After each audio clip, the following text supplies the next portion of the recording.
আসতে রাধা গোবিন্দকে শয়নে দিয়ে এক গোপী আর এক গোপীকে বলছে, ওরে দেখ দেখ রাধা গোবিন্দ কেমন যুগলে শয়নে আছে, ওরে চুপি চুপি কথা বল, জানো না রাধা গোবিন্দের সুখ নিশি ভেঙে যাবে, সুখ নিদ্রা ভেঙে যাবে। তাই চুপি চুপি কয়ো কথা, রায় যেন জাগে না, রায় যেন জাগে না, মোর শ্যাম যেন জাগে।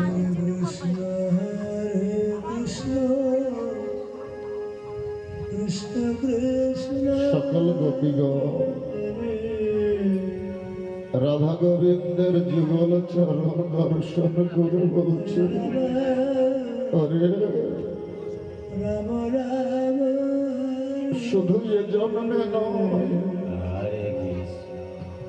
জনমে জনমে যেন এইভাবে রাধা গোবিন্দের চরণ সেবা করতে পারি। আমাদের জনম যেন ধন্য করতে পারি। হরে হরে কৃষ্ণ আমার যেগুলো চরণ কৃষ্ণ কৃষ্ণ হরে হরে রাম। আর কোনদিন হয়তো দর্শন পাবো কি না রাধা গোবিন্দ।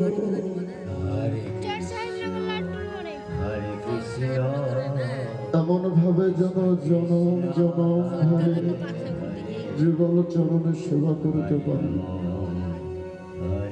এই বলে পরবর্তী সম্প্রদায় আপনারা মঞ্চে আসুন, কেননা আপনাদের মঙ্গল আরতি করতে হবে।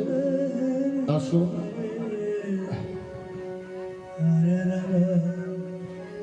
তাই সকল গোপীগণ রাধা গোবিন্দকে নিজ নিজ হৃদয় মন্দিরে স্থাপন করলেন।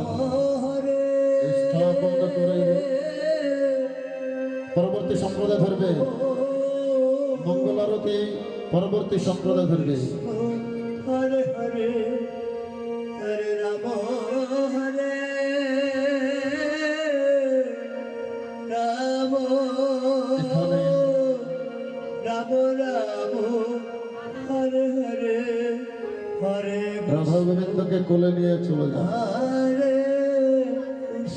মন্দিরে ছেড়ে দিন। কৃষ্ণ কৃষ্ণ হরে হরে হরে। তাই রাধা গোবিন্দকে মন মন্দিরে স্থাপন করলেন, হৃদয় মন্দিরে। এখানে রাধা গোবিন্দের মহারস লীলা যৌবনিকা, ভুল ত্রুটি হলে ক্ষমা করবে।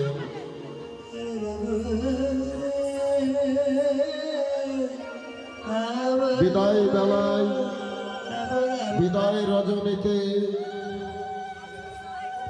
রাধা গোবিন্দ সম্প্রদায়ের পক্ষ থেকে জানিয়ে গেলাম ভক্তির প্রণাম। বিদায়